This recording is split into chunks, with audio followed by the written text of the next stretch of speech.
Saudi আরবের রাজধানী রিয়াদ থেকে ভিক্ষাবৃত্তির অভিযোগে ৫ বাংলাদেশিকে গ্রেফতার করেছে দেশটির আইনশৃঙ্খলা বাহিনী।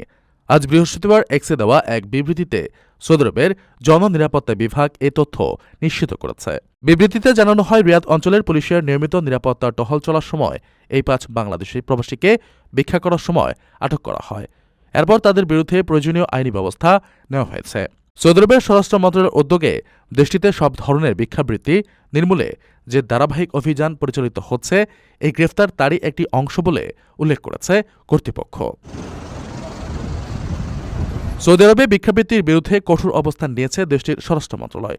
যে কোনো ধরনের অজুহাতে ভিক্ষা করাকে সম্পূর্ণ নিষিদ্ধ ঘোষণা করে মন্ত্রণালয় জানিয়েছে, ভিক্ষুকদের সম্পর্কে আইনশৃঙ্খলা রক্ষাকারী বাহিনীকে তথ্য দেওয়া প্রতিটি নাগরিকের জাতীয় দায়িত্ব।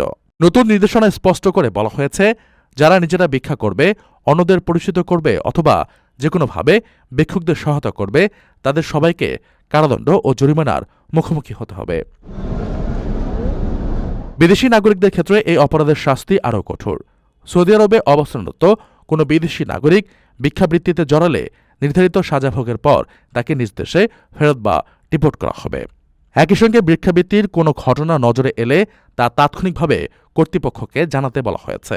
মক্কা, মদিনা, রিয়াদ ও পূর্বাঞ্চলীয় প্রদেশের জন্য ৯১১ এবং দেশের অন্যান্য অঞ্চলের জন্য ৯৯৯ নম্বরে ফোন করে অভিযোগ জানানো যাবে। প্রবাসীদের জন্য নির্মাণ হচ্ছে দেশের প্রথম স্মার্ট সিটি, যেখানে থাকছে স্কুল, মসজিদ, হাসপাতাল, সুইমিং পুল, হেলিপ্যাড, পাঠাগার, জিম, সুপারমার্কেট, শিশু পার্ক সহ সকল নাগরিক সুবিধা। মাত্র ৩০ লাখ টাকা বিনিয়োগে মিলছে আকর্ষণীয় ফ্ল্যাট। প্লাটিনাম ইনভেস্টরদের জন্য ঢাকা বিমানবন্দরে ভিআইপি প্রোটোকল সুবিধা। বিস্তারিত জানতে যোগাযোগ করুন স্ক্রিনে দেয়া হোয়াটসঅ্যাপ অথবা ইমো নাম্বারে।